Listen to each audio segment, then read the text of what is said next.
Head on over to jointhenerdclan.com and become part of the official nerd community. Get access to premium podcasts, complete with The Crown. If you're a fan of The Crown, you need to be at jointhenerdclan.com because Blake and I podcast there just for our most loyal patrons. There's also free swag, Q&As, bonus After Doc podcasts, and more. Okay, you can get that at all of it at jointhenerdclan.com. It can be a little holiday gift for yourself. And as a reminder, too, we are only 20 members away from you guys, all the people in the Nerd Clan, picking out our next podcast. You will hold a vote, and you guys will vote, and then whoever wins the most votes, that's the next podcast. And I got to tell you something, one more thing. We told you the deadline to be a Klansman level for the holiday card or the Sassenach level for the gift needed to be Thanksgiving. I'll tell you what, somebody was in charge of printing out the addresses and he hasn't yet, so you can still sneak in if you want to get some holiday cards. I've been doing it for your benefit. So there's still time. You can join today at jointhenerdclan.com to get some holiday cheer from Blake and I.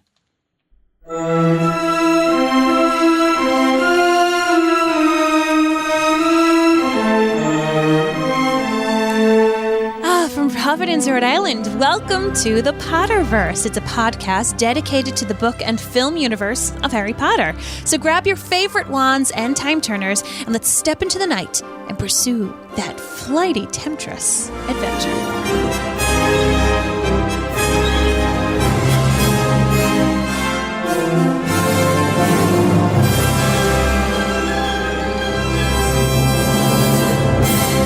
Everybody, and welcome. My name is Mary Larson, and I am a proud Gryffindor. My name is Blake, and not only do I think Hufflepuff is the best house, I am going to now sing the Hoggy Hoggy Hogwarts song. If I can get Lumos this up. is even here for it. She's so excited Lumos for this is very moment. happy. All right, here we go, ladies and gents. You ready for the Hoggy Hoggy Hogwarts song? Yes. All right, let's do it. Hogwarts! Let's entertain our friends in the best way we can. Yes. Stand. Maestro, please.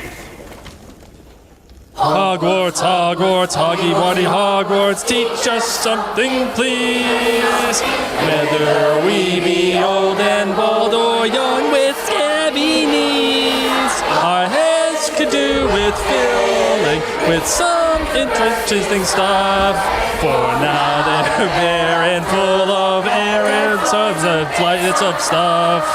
So teach us things worth knowing. And, where am I?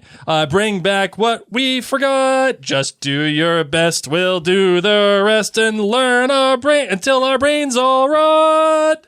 Yay! Hoggy Hoggy Hogwarts, I love Hufflepuff. Hufflepuff is the best house ever. Nope, no sarcasm. You're welcome, ladies and Do you gents. like that? Do you like how I was literally like just soaking it all up with everybody? I literally broke a Marion Blake commandment. Okay, so here's a fun for thing. For all of you. Here's a fun thing, All Blake. you puffs. Technically, we're doing the books right now. We're not doing the movie right now. And in the books, they don't all sing in unison. Yeah. They don't all sing the same tune. Well, they did in the film. Yeah, but we're doing the book right now. So I challenge you just for the first verse.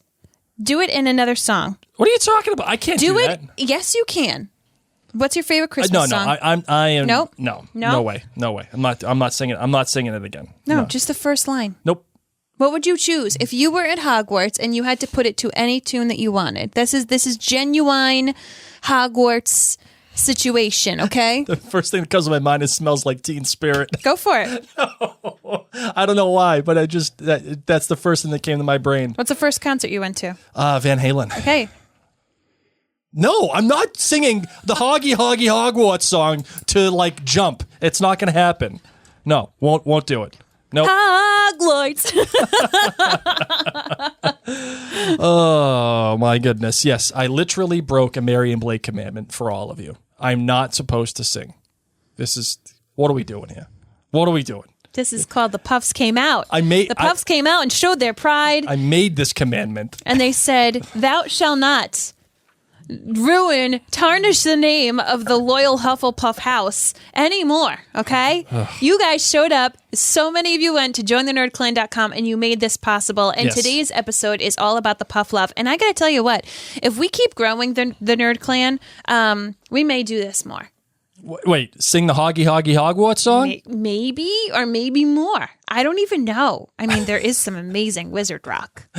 Oh, man. So before we get into more of this episode, we wanted to remind you, we're back. We took a little hiatus to go on do a binge podcast all about The Crown. You can find that at jointhenerdclan.com if you too love to binge The Crown on Netflix and just want to dive deep into all things Elizabeth and Charles and Diana. This season was heavy. It was so heavy that Blake and I have not recorded the finale episode because we both finished watching it and we were like, well, that made us feel like poop. Yeah. We're really depressed, as if we weren't depressed enough to have a lonely Thanksgiving. Yeah. Now we're even more depressed. But I'll tell you what, our podcasts are not depressing. So you can find all of our podcasts and information at maryandblake.com, and you can find us on all sorts of social media. Yes, you can. Yeah. Oh, wait. Are we going to do the... you're supposed to do the title of the chapter, your quote. I couldn't read the Google Doc because someone who has... We've done like 40 of these episodes, Marvin. And every time I tell you, I read what's on the screen. All right, go ahead. The chapter number 1 of Harry Potter and the Prisoner of Azkaban. Oh, and when I first saw this, I was like, what is that even word? Azkaban. And yes, that's how you say it, Azkaban. So chapter 1, I will post, and here is the quote. Hold on, I underlined it. It's okay, take your time. I am taking my time. It's only dead silence. It's okay. It's great podcasting. Then he took off his glasses and lay down, eyes open, facing his 3 birthday cards. Extremely unusual though he was, at that very moment, Harry Potter felt just like everyone else, glad for the first time in his life that it was his birthday. Oh. Because we always start with his birthday. That's right. And like the first birthday was so awkward, but yes, he found out he was a wizard, which is kind of cool, but like still a very awkward whirlwind of a day. And then the last book, it was literally titled The Worst Birthday. And all of them have been terrible for him. He's been forgotten about even having a birthday. And this was the best birthday simply because he had birthday cards. Yep. So this is a reminder to you that if you want a card in the mail in a week or so, you're going to want to go to jointhenerdclan.com because cards make me happy. They sure do make Harry happy. You have like literally another day or two. That is it. To go. I mean, you are talking about the king of procrastination right here to get the labels ready, but yes. All right, here we go. You ready to get into the show? Yes. You can't hate on Puff, so I just get to poke fun of you. I don't even know what to do with myself. I think that's what it is. It's like, I'm standing up. I'm standing up, man. I don't even know what to do. I can't make fun of Hufflepuffs today.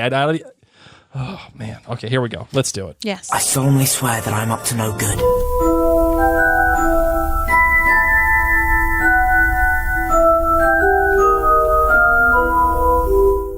So, did Hagrid not send food this time?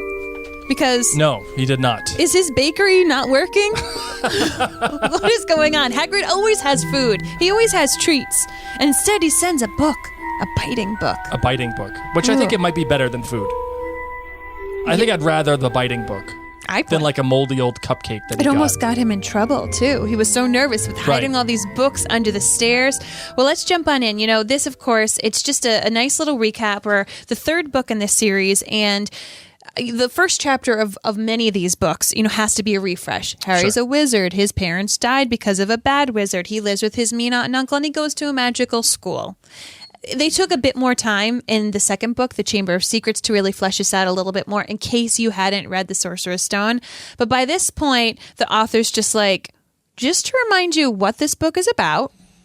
Here we go. Right. And then hold on tight. It's a nice, really short episode. Once again, starting on his birthday. It kind of reminds me of This Is Us. How we always get their birthdays. Yeah. I was just thinking about that as you were talking about it. And something happens here that's really great. Kind of like in The Chamber of Secrets, that book was a lot more mature, as we've talked about, than The Sorcerer's Stone. right now we're already in a place where it is that much more mature. In the description, Harry, well, the narrator or the author, but the narrator is talking about Harry, and they're saying that his parents were murdered. And not only were they murdered, but they were murdered by a dark wizard. But I love the way that it was written. Harry's parents were murdered, comma, murdered by the darkest wizard of all. Like that emphasis is so important. It is emphasis on the wrong syllable. It's so important, and it is so indicative, I think, of what is to come for this book. And when you look at it in light of the history that is explained in this chapter about the witches and how some lady thought it was great. It was so great that she got caught. Yeah. Mary, do you think it's on purpose that not only are we talking about Harry's parents getting murdered, but we're also talking about the history of witches getting caught and trying to be killed, or apparently, or not trying to be killed, but being put on trial and then being potentially burned to death? Do you think that's on purpose? Like, do you think she's trying to? The author is trying to make a connection there Between that and what? Because if you think it is, I don't really know where you're going. I'm taking it as to remind us how much the Muggles, the non-magical folk, fear magic. Because what's about to happen is our run-in with Aunt March and the Dursleys' hatred of magic. Yeah, I think the connection here exists on multiple levels, and because you and I talked about this in our little pre-show meeting. This chapter is kind of basic. And it gets us basic, as they say in The Good Place. And, I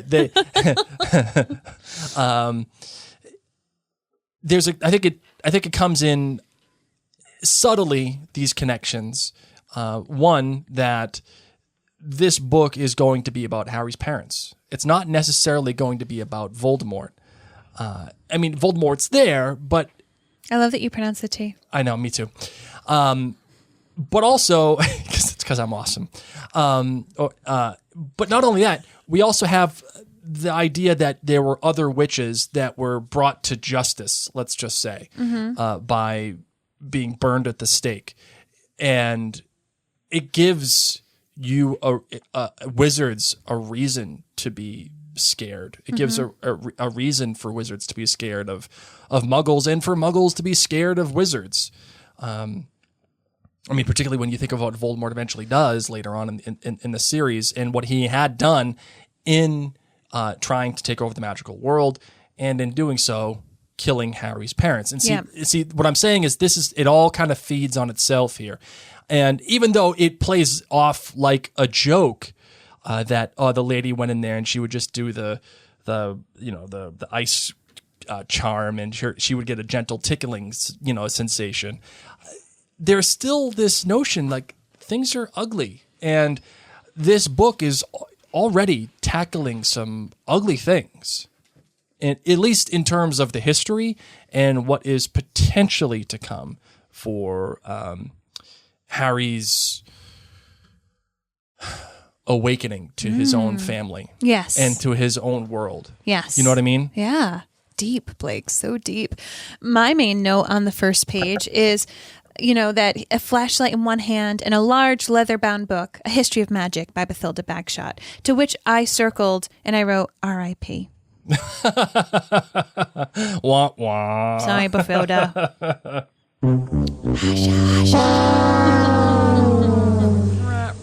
I was just thinking too about the witch burning, because obviously there was witch burning, back in the 1600s or whatever it is, so probably even as far into the 1700s. I mean, pretty much where we live. Yeah, actually, yes, that's 100% right. We live an hour from Salem? Yep. Yeah.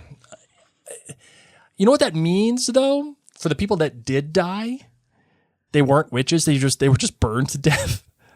Blake, they weren't witches. I know, but in this universe, in the Harry Potter universe, yes, there were witches that were caught on purpose, and they just did this little charm, and they did whatever they did. But even within this universe, there Yeah. were people who were caught that weren't witches and just Yeah. were burned. That's pretty heavy stuff for a 12-year-old, 13-year-old book. Yep. Just throw that out there. Oh, throwing it out there. I was taking the kids to that giant inflatable place down the road, like, Yep. half hour away. And on the way, we passed by Mercy Brown's grave. Oh, And yeah. I was like, oh, over there's like the most important vampire in never mind. Why am I telling my 5 and 7-year-old this? Because we live in New England and it's creepy here. And yes, they There's burned witches and they did so crazy much weird stuff. things. So I loved how Harry, once again, working, kind of vamping on that fear that Muggles have from the wizarding world itself.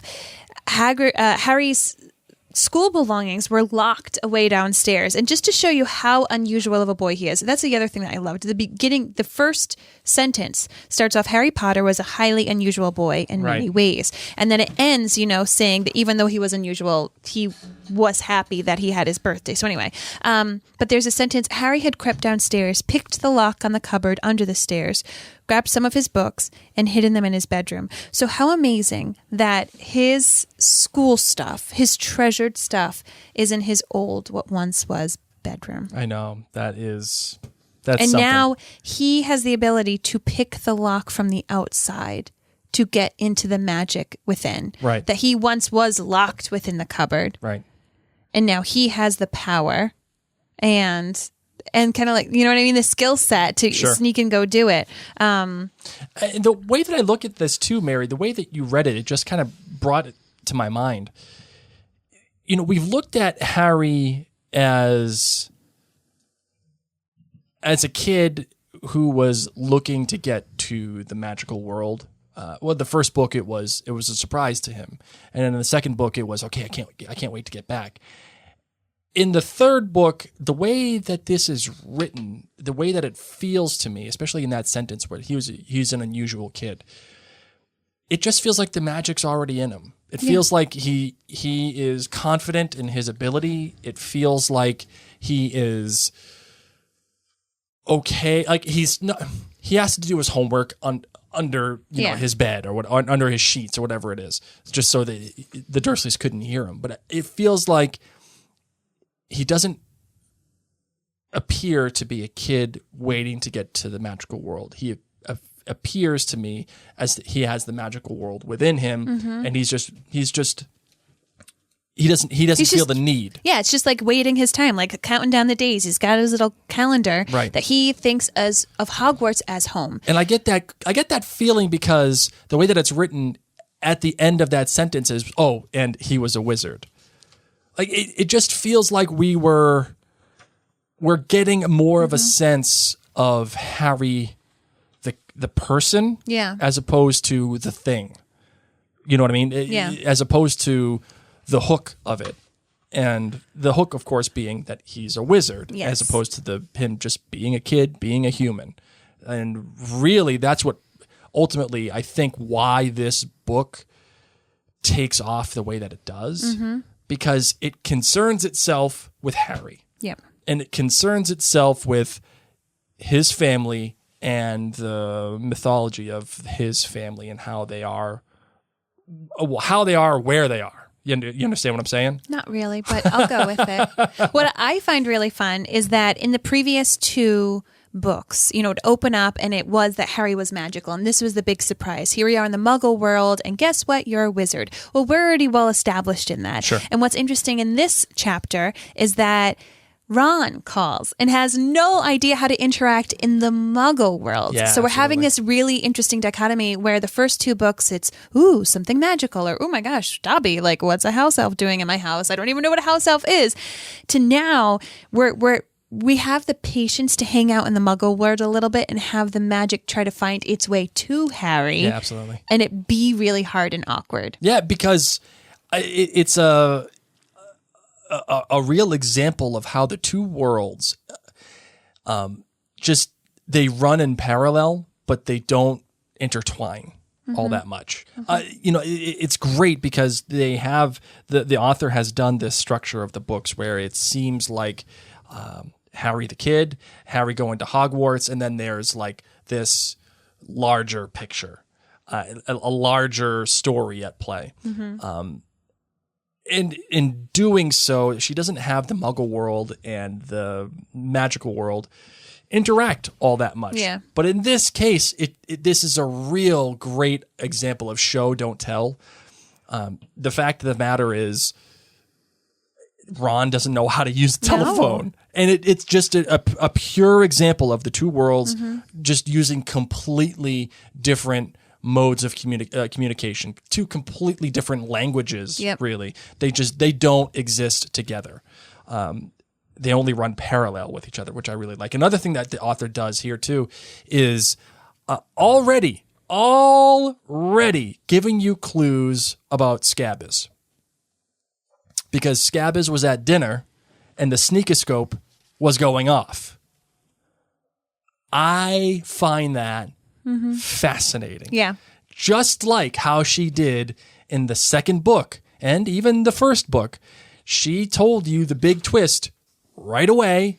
Boom. You just weren't thinking hard enough to understand it. I mean, now, granted, you don't have enough information to gather the fact that Scabiz is who he is, but still, nonetheless, that indication is right there. She's not lying to you. She didn't just make it up halfway through. Ooh, guess what I'll do? It's Scabiz the whole time. No, it was right there the whole time. I mean, I wouldn't say in black and white because it's not like, and I was sitting with Scabiz on my lap, but yeah, I can appreciate what you're going for. One of my favorite moments of Ron's letter is, don't let the Muggles get you down. Yeah. And that needs to be a shirt. Oh, that's a good one. That don't will be let the Muggles get you down. be our shirt for this week. Right? I think you can glean a lot from the letters that were written, whether it was Ron's letter, Hermione's letter, Hermione, Hagrid's letter. who is jealous of how much learning Ron can be doing in Egypt. I bet he's learning loads. I'm really jealous. Such a nerd.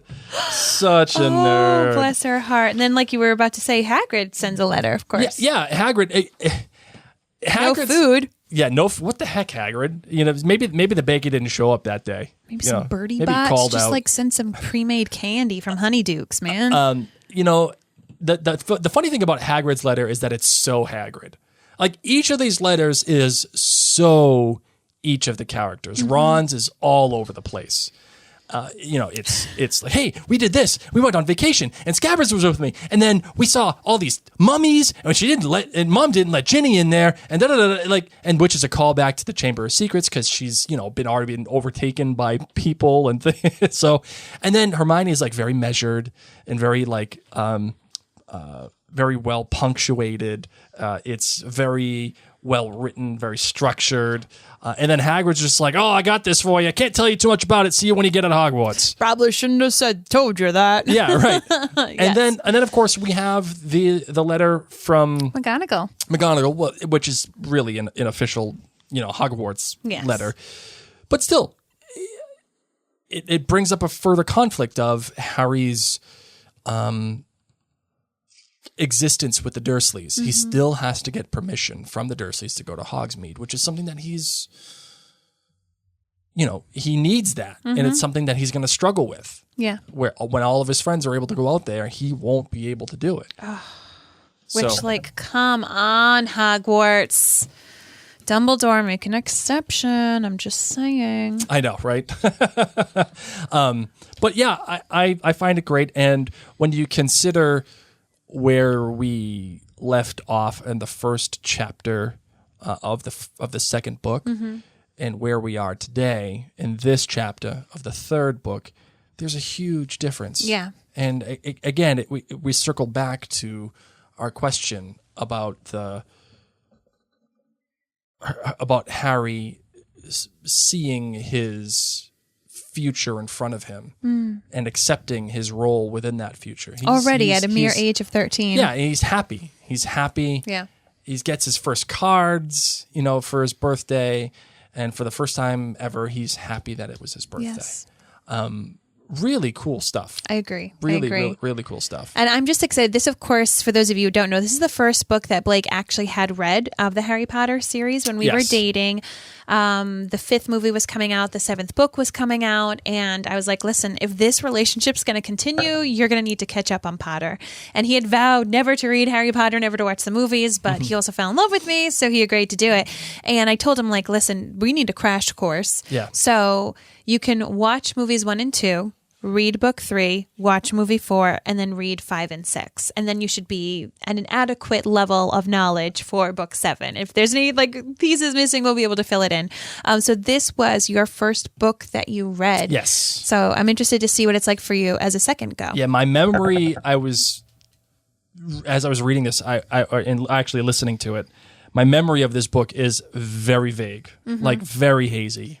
I don't remember. It was over a decade ago, so... Yeah, it was. Yeah. It was. If you had told me in like March of 2007 that not only would I have read Harry Potter and consumed all of the films, but then have a podcast about it in my basement with a bunch of people watching us live and thousands listening to us on the magic was there all along. Yeah, the magic. And see, now I see the role of my future, and I've accepted it, and I can lay back tonight and be happy. In your Hufflepuff shirt. In my Hufflepuff frackin' shirt. There you go. Freaking believable. On that note, you want to close things up? No, not at all. Not at all, because we have to do a different perspective, Marvin. It's been a while. Well, you also don't scroll in the Google Doc, so I can't see things. Well, we're having a good conversation. Yes. All right, you ready? Yes. All right, let's do it. Holy cricket! You're Harry Potter! I'm Hermione Granger. And you are? Obvious Hedwig. Oh, okay. What do you got, Hedwig? These jabronis finally have got the clue that I need to poo outside. Like, they didn't get through their head all last summer, and they would just keep yelling, shut up, make that bird shut up. You know, whatever, man. I'm a bird. I've got to fly. Jeez, I'm a bird. You got to let me fly, man. Exactly. All right? So, I mean, and God bless Harry. He gives me his leftovers, but there's a lot better food out there that I can catch in the wild. And then as I'm out, about to get like this scrumptious little mouse, freaking Errol. You know, what's up with Errol? Absolute tornado. I mean, honestly, he needs to be just a barn owl. And I don't mean like change breeds. He literally just needs to stay in a barn so he can't harm anybody. But he comes like just trapezing everywhere. Oh, Hedwig. Oh, I need to deliver presents. And I'm like, oh, buddy, you're nowhere near Fort Privet Drive. I'm in the park. Like, what are you doing? Please do Errol again. No, this is not Errol's perspective. It's Hedwig's. So I like get under his wing. He cut my night short. Thank goodness this other owl who I know we're friends, but like she came over and rolled her eyes seeing what I was dealing with. Yep. And worst of all, Hagrid didn't even send food, so I didn't even get a snack. Oh. Errol had to sleep in my cage. Why? Don't you hate that when like your mom has a friend over and the friend brings their kid and you don't like the kid? Especially when the kid squawks all the time. Or if the kid smells or something and then they play with your stuff. Or worst of all, if you have to go on like a camping trip with that kid and they sleep in your bed. Yeah. That's what it was like for Hedwig. Don't touch my stuff. When did Errol turn into Goofy? Because I just see him as Goofy. Hey, but Errol, Scene. Hedwig, you did bring a present from Hermione to Harry. That's important, right? Yeah. I still didn't eat. Hermione doesn't have an owl. She doesn't know she's supposed to feed me. She's nice and everything.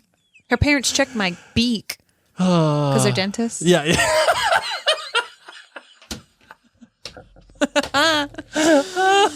There you go. Oh, Brittany says Mary as Hedwig as Errol is. All right.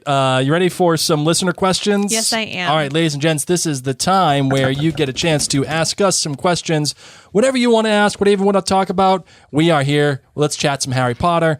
And in the live, please put a lightning bolts previous emoji to prior to the question. That way we can know that it is a question that you want us to talk about. And if you're listening to us in the podcast app, fret not, my friend. Fret not. You are not alone. You are not left out of the conversation. Just send us an email about whatever you want us to talk about, and we will bring it up next episode. Marvin, are you ready? Totally. Let's do it. Miles head. All right, let's see if we got any questions here. Although we did start off with one question. Somebody sent it to us in Facebook. I just saw it. All right. It was, how do you think Snape would feel about Harry? Do you think he would treat Harry the way that he does if Harry was put into Slytherin as opposed to Gryffindor? And would Snape be just overcome with house pride as opposed to just hating on Harry? I think the fact that Harry is the spitting image of James Potter, I don't think he'd be able to swallow that. I think if Harry looked a little more like Lily, he'd be like, see, Lily should have been with me all along. Like he's in Slytherin. This is the Lily part of him. But he looks just like James Potter. He ends up getting on the Quidditch team, so he's got this athletic ability just like James Potter. Sure. I don't know if he could have gotten over it. I don't know. And yes, there's that aspect of house pride, but to be honest, I feel like Snape's bitterness streak runs a lot stronger than his pride for Slytherin house. You're probably right about that. I think I would agree. I don't think he would have hated on him as overtly. Yeah, because he's got to have his back a little bit. I mean, he's the head of Slytherin house. But he probably would have treated him kind of like how McGonagall treats Neville. Like, all right, Neville, go do something. Of course it's Neville. Did you lose Trevor again? Oh, man. I think you should just take over the different perspectives because you just, you got it. No. You got it. Okay. All right. Denise says it's not a question, but Mary, that was an awesome different perspective. Oh, thank you. Hedwig is my second favorite character of the entire book series, and I actually just got a Funko Pop of Hedwig. And should we put her up where the Deathly Hallows symbol is? Possibly. Right next to where I have my Snape. And if I wasn't here right now, I would be owling. Fun fact. What do you mean you'd be owling? If it wasn't raining tonight, I wanted to go owling last night. Remember? I said I want the family to go out. It's a full moon. The skies are clear, and it's a perfect night for owling. And for those of you who don't know what owling is, get the book Owl Moon. But in the winter, when the leaves fall down, and you have a full moon, they're backlit. The owls are backlit, and there's no leaves blocking them. So you can go out in the middle of the night and see the owls. What do you want to put the percentage chance at for me owling is? Oh, you are not owling. The only reason you would go with me is because you would be afraid I would get stolen. 0.0. Really? You won't even go with me to protect me? Yes, I will go with you to protect you. See? It's not 0.0. It's 0.1. So, anyway, Caitlin Marie. Yes, if you could send Harry Potter a birthday present, what would it be? Ooh, that's a great question. What would it be from you? What do you get the kid that has everything? He does not have everything. He's got all the gold in the world. He can get anything he wants. He has a Nimbus 2000. By the end of this book, he's going to have a Firebolt. So, like, what? Like, what do you... First off, I would send him so much food. I would send him, like, Nutter Butters. He's got all the food he wants. No, he doesn't. No, he doesn't when he's at the Dursleys. Oh, at the Dursley, yeah. It's his birthday, so he's there for another month. I would be sending him just, like, tons of junk food and, like, fun stuff that can't go bad, like astronaut ice cream. You know that stuff? Thinking of Denise, yeah, I would send him Little Debbie Swiss cake rolls. Yes. That's what I would send him. Like shelf stable. Yep. So we don't need to worry about the transportation if Errol's carrying it or something. We're safe. I got a pack of Swiss cake rolls that have been sitting in my garage for like a year. You know what I would send him? Still good. I'd still eat them. I would send him a weighted blanket because he's about to start having some really bad dreams. Blanket? Because it's like a hug. He doesn't get hugged by anybody. He needs a hug, and he needs it for his nighttime nightmares. Hey, Cho Chang is around. Like, we're so over Cho. Okay, let's see what else we got here. Brittany asks, do we think McGonagall and Dumbledore know how petty and awful the Dursleys family really are. Like, please just let the kid do his homework. Brittany, first of all, you're out of the circle of trust. Secondly, Mary, go. Answer the phone. Answer the question. Okay.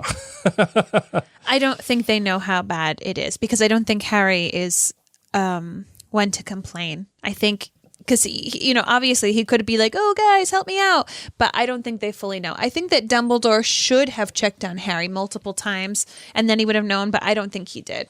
I don't think Dumbledore has done a very good job checking on Harry. So, no, I don't think they know how bad it is. Well, you see, but the hard part, though, Mary, is we have this conversation of how much does Dumbledore know? And anytime that something happens in favor of Harry, in writing terms, as we've talked about many times, it's narrativium. Sometimes the book needs something to happen. And largely, we as readers or as viewers say, well, that's got to be Dumbledore. Dumbledore is the one pulling the strings. Well, he's the one that knows that he has to stay at the house. He knows that the protection of Lily's spell, which you don't know yet in the book series, but see, Angela Hickey says, why does he stay with the Dursleys and not Ron? So Angela's newly reading the series, but what you're going to find out, Angela, is part of the protective spell that Lily put over Harry to protect him from Voldemort. Harry needs to have home with his blood family. Yes. And so he needs to have the protection of staying with his family, which is why Dumbledore says, like, the Dursleys are the only family he has, and he needs to have that to continue to protect him from Voldemort as a child. Yep. So, I mean, I kind of think, like, yeah, maybe once again it's Dumbledore's motto, what doesn't kill you makes you stronger. And also, I mean, how many kids what we've read so far that they don't want him to do his homework, they're afraid of him using his wand and reading all these things. There's kids who have worse summer situations. Let's be real. There are some kids who work their booties off with their family business and don't get paid and, like scrub toilets all the time or have to work the farms or whatever. Like, I bet you there's a lot of kids who would be like, I would totally not read books all summer.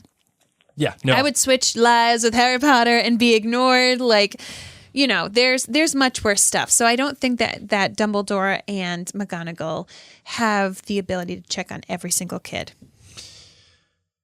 As you're saying that too, Mary, it reminds me the author saying how Harry was different because he was doing his homework and he didn't want to. He didn't like summer. Didn't like the summer, and implicit in all that is that boys, excuse me, do like all those things, and he doesn't. It sets him apart, which again is lending to his character for what we're about to read. Again, getting more comfortable with himself, and I just love the fact that the author throughout the series has shown some guts in doing what she's done. Whether it's the twists at the end of the book or subverting our expectations or whatever. But in this particular case, especially in Azkaban, she doesn't go down the route that you would think she should go down, which is, okay, Voldemort, this is what we need now. Like, okay, Voldemort was on the back of Quirrell's head. Then he became a ghost. And you would think the next level up is, here we go. Voldemort's going to come back again. Voldemort's coming back in Azkaban. And nope, not at all. In fact, we're going to go the opposite direction. He's not even going to be involved in the story really at all. I mean, the fear of him is there. Yeah, constantly. But how when you make a sequel to a movie, it's we got to do bigger and better. Yes. And Stay Puft Marshmallow Man. Yeah, we need to make the Statue of Liberty walk. Yeah, that's what we need to do. We did that. Let's go get the Statue of Liberty. Right, yeah. And you would think, okay, this is the Statue of Liberty walking moment, but it's not. In fact, it gets much smaller, much more personal, much more focused on Harry and his family. And I think that is why I love this book so much. And the movie, too. The movie, too, because Alfonso Cuarón is just an incredible director. And when you have an adult like that directing, doing adult things, you're going to get a good film. Yeah. So that's my thought on that one. So here we go. So yeah, we are starting off, man. I mean, we have to do one more episode of the Keep Common Crown on to finish that out. We will do that tomorrow. So for those of members over there at jointhenerdclan.com, That will be happening tomorrow evening. We wanted to get all of Keep Calm and Crown On done before we started the Potterverse back up again, but as Mary said earlier in the podcast, it was a heavy episode for us. Yes, we could have done it, but we were so depressed. So, enough said. If you haven't watched The Crown, it's a great season. Yes. Just punches you. Yeah, right in the gut. There you go. So yeah, we'll be doing that tomorrow, and then on Wednesday we'll be coming back. We're going to be doing Mondays and Wednesdays for the Potterverse until This Is Us returns, when we're doing This Is Us 2 on Wednesdays. So December we'll be here. Yeah, we'll December be here Monday we'll be and here Wednesday. Monday and Wednesday. Dinner fash. And we'll be doing Azkaban, which I'm really excited about. And also you're jumping back into Voyager. Yes, as soon as I'm done with Keep Calm and Crown On tomorrow, Wednesday morning, you should see the next episode of Blake's Book Club talking about Voyager from the Outlander series. So we've got a lot of stuff going on, man. Mm-hmm. All right, ready to close this bad boy out? I am. Let's do it.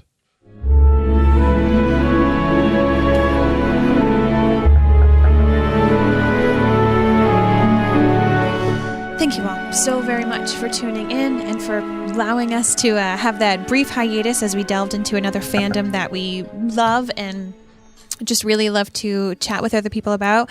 We really, really encourage you. Take the time out on Monday nights or Wednesday nights to be here with us live, to join the community. We're about to enter a actual dark time of the year, and I know that it can affect a lot of people. I myself get a little sadder this time of year. Oh, not a little sadder, a lot sadder. For me, Potter brings me so much joy, and being able to communicate with others. So I know we've said it before, but honestly, sharing is caring. If you enjoy this podcast, we highly recommend that you screenshot it and you share it in your stories, or you share it on your wall, and you invite a friend. Say, join me next Monday night. We can chat all things Potter. And it doesn't just have to be about this book, as you know in the comments. It's really up to you. But we would love for you to be a part, whether it's YouTube, Instagram, Twitter, or Facebook. Join us, and you can also get on our complimentary texting service. Yes, and be sure to leave us a written review on any of your podcatcher of choice, or just go to our Facebook page and leave a review there. But that's it for now. Yeah, my name's Mary. My name is Blake, and I can't wait to burn this shirt. You were not allowed to say anything unkind about Hufflepuff, so now you're going to have to wear it again. That was unkind to say you wanted to burn It was not that shirt. unkind. I said I can't wait to burn the shirt. Yeah, which everyone just said you separate. looked really good in. Well, So, nope, too bad. You're going to have to wear it again a certain day. Yeah. Nope. My name's Mary. My name is Blake. Mischief managed. Hufflepuff's rule.